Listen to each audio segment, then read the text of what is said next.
खरं तर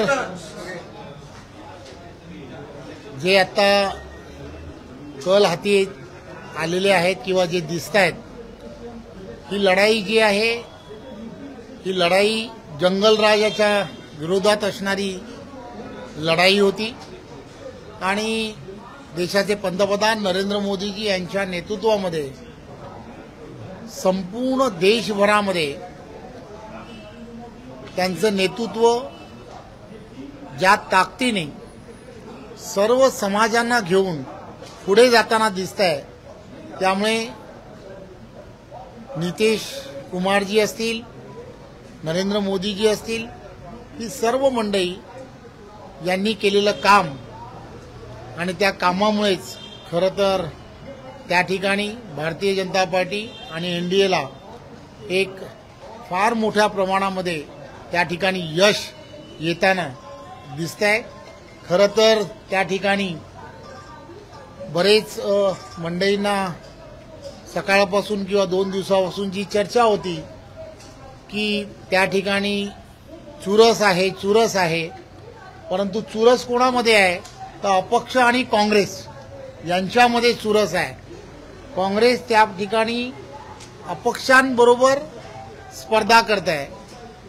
त्याचा अर्थ लक्षात घ्या की काँग्रेसला संपूर्ण देशभरामध्ये नाकारण्यात येत आहे आणि ही देशातील पंतप्रधान नरेंद्र मोदीजी यांची लोकप्रियता जी जगभरामध्ये आहे, त्याचप्रमाणे बिहारमध्ये सुद्धा ही पुन्हा एकदा सिद्ध झाली असं मला वाटतं। राहुल गांधींनी वोट चोरीचा मुद्दा जो आहे, राहुल गांधी वोट चोरीचा मुद्दा बिहारमध्ये आणला होता, त्यांनी आंदोलन देखील केलं होतं।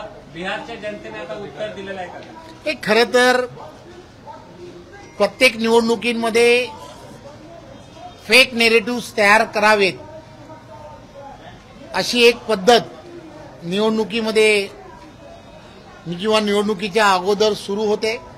त्याचाच एक भाग म्हणून वोट चोरी हा विषय त्यांनी सुरू केला होता, परंतु बिहारमध्ये आपण पाहिलं असेल की SIRच्या माध्यमातून त्या ठिकाणी अनेक गोष्टीची स्पष्टताही आली। त्यामुळे खरं तर राहुल गांधीजी हे ज्या पद्धतीने प्रत्येक विषय मांडण्याचा प्रयत्न करतात, ते विषय हे किती तुक्कार असतात हे पुन्हा एकदा देशाच्या जनतेने सिद्ध केले असं मला वाटतं।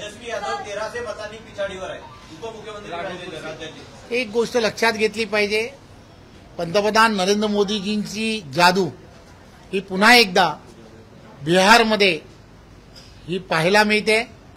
त्यामुळे ही बिहारमध्ये पंतप्रधान नरेंद्र मोदीजींची जादू जी आहे ही फक्त बिहारमध्येच नाही तर संपूर्ण देशभरामध्ये ही आहे आणि देशभरामध्ये जशी आहे तशी जगभरामध्ये येणाऱ्या काळात राहणार यात काही शंका नाही। भाऊ, हे कल पाहता असं म्हणता येईल का बिहार तो झाडगे मुंबई अभी बाकी आहे? एक गोष्ट लक्षात घ्या, बिहारचे निकाल पाहता मुंबईमध्ये काय होणार आहे त्याचं चित्र हे पुन्हा एकदा स्पष्ट झालंय।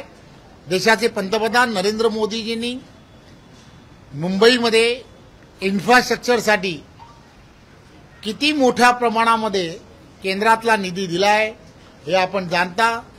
कोस्टल असेल, मेट्रो असेल किंवा वेगवेगळे प्रकल्प की ज्या प्रकल्पाच्या माध्यमातून मुंबईचा चेहरा मोहरा बदलण्याचं काम महाराष्ट्राचे लोकप्रिय मुख्यमंत्री आदरणीय देवेंद्रजी करतायत। एक विजन ठेवून महाराष्ट्राला पुढे नेण्याचं काम करतायत।